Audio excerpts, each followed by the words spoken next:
Hey everyone, Joey here once again from the Technical Account Management team here at Equinix. Today I'd like to take a look at how first-time Network Edge customers can order a device from start to finish. In this video, I'll talk about what you'll need to bring in order to be prepared to order your device, walk through customizing and deploying the device itself, and lastly, we'll look at a few ways to access your new device. Before we get started, here's a quick list of things you'll want to have done and/or have on hand. A Fabric Portal account with at minimum the Network Edge Device Manager role, a billing account, any and all device-specific details such as the software version you'd like it to deploy with, resources, naming convention, and vendor-specific licensing, and lastly, an SSH key pair that you'll use to access the device. Next, we'll take a look at generating an SSH key pair. I'm going to use PuTTY Keygen, and this is going to allow me to create a public-private key pair to access my Network Edge device once I've provisioned it. As you can see, I'm following the steps in the application to generate some random mouse inputs, and then I'll copy the contents of this public key portion and save that for later, while saving the private key.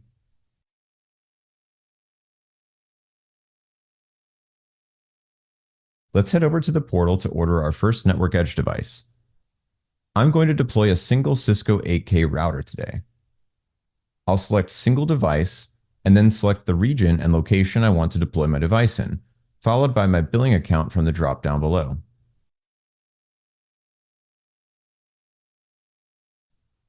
Next, I'll be asked to provide my vendor-specific licensing, which can also be applied later. The next few selections pertain to customizing the resources and software version that I want my device to provision with, and these options will look different depending on the vendor and device type. More information on the different software versions, capabilities, and device performance can be found at the Docs page by clicking the Learn More links on screen next to each option. Next, you'll be prompted to choose a device name and hostname prefix, which can follow any naming convention that you'd like. Here I'm being asked to choose how many interfaces I'd like to deploy my device with. In the case of the Cisco 8K, a default of 10 is shown on screen, and an optional 24 is available at no extra charge. By leaving the selection below checked as is, the public-facing interface will be assigned automatically for me at the time of provisioning. Next, I'm prompted to add an email address. This email will receive any and all alerts pertaining to the deployment status of this device, and I can add up to 5 emails here. Here I'll be asked to create a username for accessing my device, and this is where I'll also reference the public portion of my SSH key pair from earlier, which I'll paste in and then assign a name to.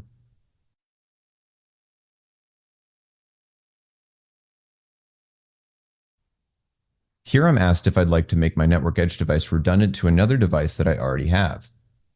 I'll showcase this functionality here by making this device a secondary device to an existing primary device that I created earlier, though this step is completely optional.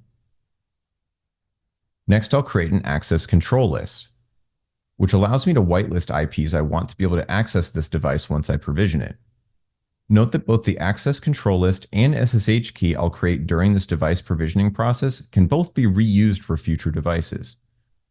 Users having difficulties accessing their device despite a seemingly correct ACL or access control list may want to check any VPN settings they may have enabled on their machine.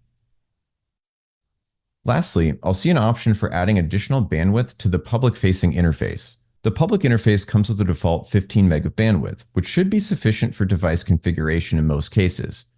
If you plan on terminating a VPN tunnel on the public interface, it may be worth clicking the Learn More link to explore this option further.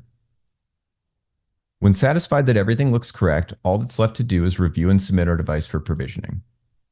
Network Edge device provisioning times can vary anywhere between 10 to 60 minutes, and an email will be sent when it's been fully provisioned.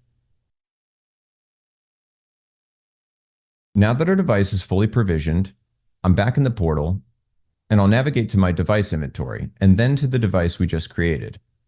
Here I'll grab the public IP of my device, which I'm going to use to access it via SSH in conjunction with the SSH key we created earlier.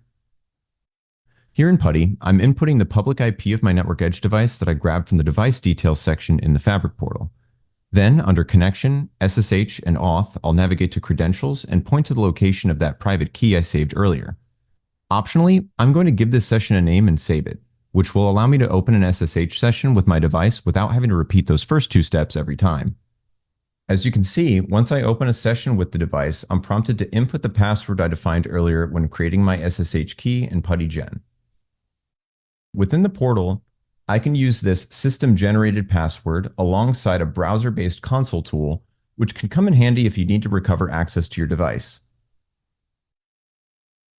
To recap, in this video, we talked about the necessary user roles needed to order a network edge device, what kind of customization options users have for their network edge devices and where to learn more about them, how to create and use an SSH key to securely connect with and configure your new device, and how to access your device from the portal-based console tool.